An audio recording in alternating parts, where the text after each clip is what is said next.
Okay, so I woke up this morning with a sore throat and I was all bummed out, and then I like wrote my gratitude and just decided to have a fucking bomb ass day and to not be like brought down by little things, and to be really grateful for what I have and to say it out loud and to like blow out my candles and be thankful for my spirits guiding me and all of this, right?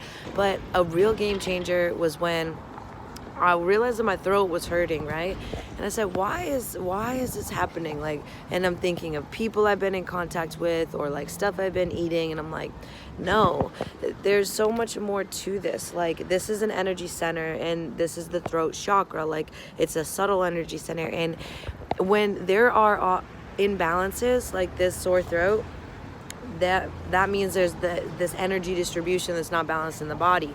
And so the same thing that causes the imbalance is the cure. So for throat chakra, as you could maybe guess, is like speaking your truth and honoring your word, right? Like doing what you say you're gonna do. And these type of things come from vocalization. It's being true to our highest self, and letting that voice channel us, right? And so obviously there's an energy imbalance here, and so just by looking at what this energy center controls, you can figure out how to cure any ailments. Like, so I noticed, I was able to evaluate, hey, I haven't been speaking my truth.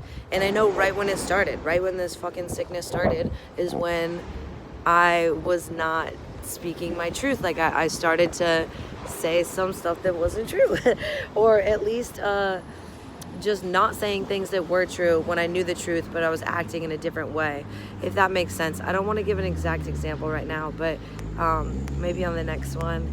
And so then it attributes to saying what you're gonna do, right? That's what I got from it. That's my cure, is I need to do what I say I'm gonna do. I know I said it backwards the one before this, but and I think that's really important in general, like keeping promises to yourself. I'm always talking about being the best friend to yourself, and like how would you want your friend to treat you? Would you want them to say, hey, we're gonna do this and we're gonna do this and we're gonna do this and it's gonna be amazing, and then they don't do it, they don't follow through? Like, that's how it is for you with yourself. If you say, hey, I'm gonna start this business and I'm gonna incorporate this fucking name and I'm gonna reserve it with the Secretary of State, and then you don't, you're basically telling yourself, hey, we could live a really good life, but I just don't love you as much. Like, I don't believe in you as much, right? And that's like this it's not actually happening internally as a conversation. That's just my interpretation of it. And so just I'm learning from, like, nothing brings me down is what I'm really trying to circle back to as a point. Like, nothing brings me down. I'm very happy that I can understand my body this way. Like, I literally wrote my gratitude journal today that I'm grateful for listening to my body, like, because I woke up and I had tea, but then I was like trying to dissect it. Like I told you, like, who gave me this sickness? What's going on? Da da da. You know? But it's nobody gave it to you. You make yourself sick, and you can make yourself better is the most enjoyable piece of this. And so instead of getting bogged down like, oh, I'm sick, like, oh, you know, I have shit to do and like people to see, like my job is forward facing, you know, I don't get to hide behind a screen. I'm like looking at people in the face every day, and like they can hear my voice and they can feel my vibe. And so if I don't have a high vibration, why would anyone want to be around me, you know? And so when I get sick, it really bothers me. But this is this magic lane where I'm not happy that I'm feeling this way, or like there's a dis-ease, you know, in my body. Not a dis-ease, but I use that as two different terms. Dis-ease, you know, there's a separation, like I'm not at ease.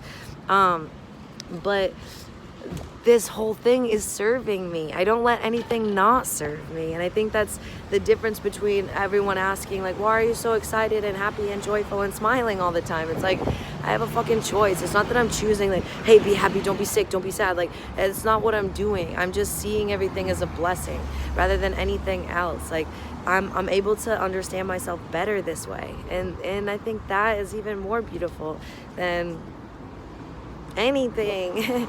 Understanding yourself, you know? But I really want to get in this yoga class, and I really just want to give you an idea, or like a little bit of hope to say, hey, like, everything that sucks doesn't have to. You can find how serving it can be, and maybe you can't see it in the moment, like with the scratchy throat and this stuffy nose and whatever.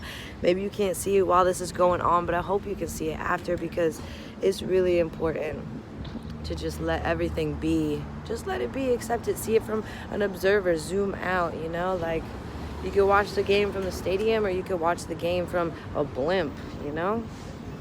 Choose. Do both.